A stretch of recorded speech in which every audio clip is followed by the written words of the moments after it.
جب بھی دعوت الی الخیر آئے گی اس کے لیے اس کی مخالفت ہوگی اور اس کے راستے میں مزاحمت ہوگی۔ چنانچہ جب آپ اللہ کی طرف بلائیں گے تو جن لوگوں نے اپنی خدائی کا سکہ دنیا میں چلا رکھا ہے، کوئی فرعون ہے اور وہ کہتا ہے انا ربکم الاعلی، کوئی نمرود ہے وہ کہتا ہے میں رب ہوں، یا یہ کہ کوئی اور ڈکٹیٹر ہے وہ سمجھتا ہے کہ میرے ہاتھ میں اختیار مطلق ہے، ظاہر بات ہے انہیں تو پسند نہیں آئے گا۔ مجھے کوئی شخص آ کر ہندو یا عیسائی ہونے کی دعوت دے تو مجھے غصہ آئے گا نا۔ اسی طرح اگر ہم کسی ہندو یا عیسائی کو مسلمان ہونے کی دعوت دیں گے تو اس کا امیڈیٹ ریئیکشن کیا ہوگا کہ وہ اسے غصہ آئے گا، وہ ریئیکٹ کرے گا، زبان سے بھی ریئیکٹ کر سکتا ہے اور ہاتھ سے بھی ریئیکٹ کر سکتا ہے، آپ کی جان کے بھی درپے ہو سکتا ہے۔ تم برائی کو ریئیکٹ کرو، برائی کو ریسپونڈ کرو اس طریقے سے جو سب سے اچھا ہے۔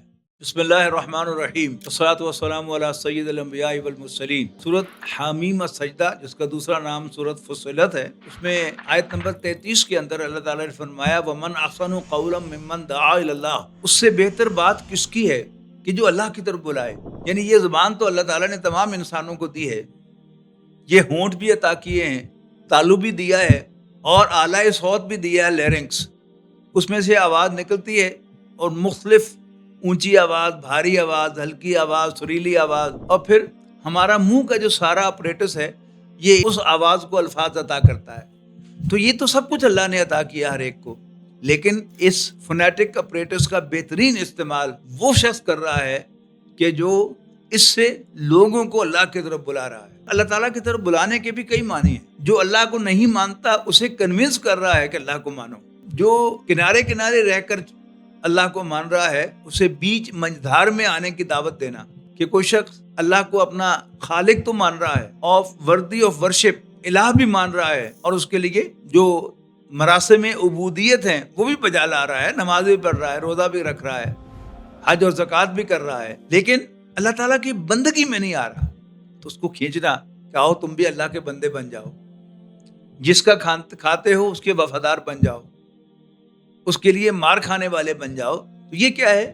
یہ دعوت اللہ ہے، اللہ کی طرف بلانا۔ ساتھ ہی فرمایا وَعَمِلَ صَالِحًا، یعنی یہ اللہ کے ماننے والے، اللہ کی طرف بلانے والے صرف دودھ پینے والے مجنون نہیں، وہ اکارڈنگلی نیک عمل بھی کرتے ہیں، خود بھی نیک عمل کرتے ہیں، صرف دوسروں کو نہیں نیکی کی دعوت دیتے، اللہ کو ماننے اور اللہ کی غلامی کی دعوت دیتے، بلکہ خود دکھا رہے ہیں کہ اللہ کی غلامی، اللہ کی بندگی کیسے کی جاتی ہے۔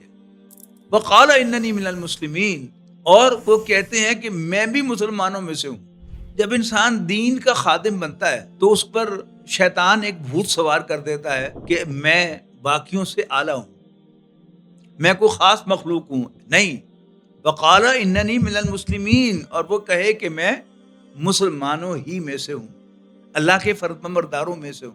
اچھا، جب انسان دین کی دعوت دیتا ہے، اللہ کی طرف بلاتا ہے، تو پھر مخاطبین جن کو وہ دعوت دے رہا ہوتا ہے وہ ریئیکٹ بھی کرتے ہیں۔ مجھے کوئی شخص آ کر ہندو یا عیسائی ہونے کی دعوت دے تو مجھے غصہ آئے گا نا۔ اسی طرح اگر ہم کسی ہندو یا عیسائی کو مسلمان ہونے کی دعوت دیں گے تو اس کا امیڈیٹ ریئیکشن کیا ہوگا کہ وہ اسے غصہ آئے گا، وہ ریئیکٹ کرے گا، زبان سے بھی ریئیکٹ کر سکتا ہے اور ہاتھ سے بھی ریئیکٹ کر سکتا ہے، آپ کی جان کے بھی درپے ہو سکتا ہے۔ لہذا ساتھ ہی فرمایا کہ لا تستوی الحسنۃ ولا السیئۃ، نیکی اور برائی انجام کے اعتبار سے برابر نہیں ہوتی، لہذا ادفع باللتی ہی احسن، تم برائی کو ریئیکٹ کرو، برائی کو ریسپونڈ کرو اس طریقے سے جو سب سے اچھا ہے۔ احسن بہترین کو کہتے ہیں، حسین ترین کو کہتے ہیں۔ React and respond to an evil with the best way, کیا ہوگا اس سے؟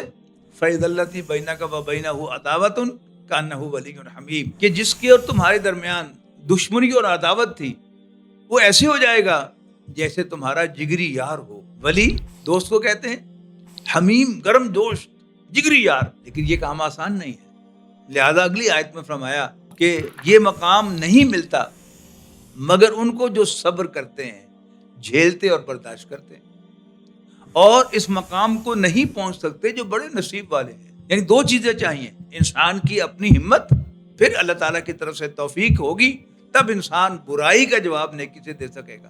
اور پھر آخری جو آیت ہے، آیت نمبر 36، وہ تو بڑی کمال کی ہے کہ آپ نے بڑا صبر کیا، لیکن بہرحال انسان ہے، کبھی غصہ آ ہی جائے گا اور آپ بھی کہیں ریئیکٹ کر بیٹھیں گے اس کے ریئیکشن میں. تو فرمایا اما ینزغنک من الشیطان نزغ فاستعذ باللہ، اگر شیطان کی طرف سے تمہیں کوئی چوک لگ ہی جائے تو اللہ کی پناہ مانگ، اللہ کی حفاظت میں آ جا. انہ هو السمیع العلیم، یقیناً وہ سب کچھ سننے والا، سب کچھ جاننے والا ہے. ایک بڑی دلچسپ بات ہے کہ قرآن مجید میں جہاں بھی تعوذ کا حکم دیا گیا ہے، یعنی شیطان سے اللہ کی پناہ میں آنے کا حکم ہے، تو ہمیشہ واحد کے صیغے میں ہے.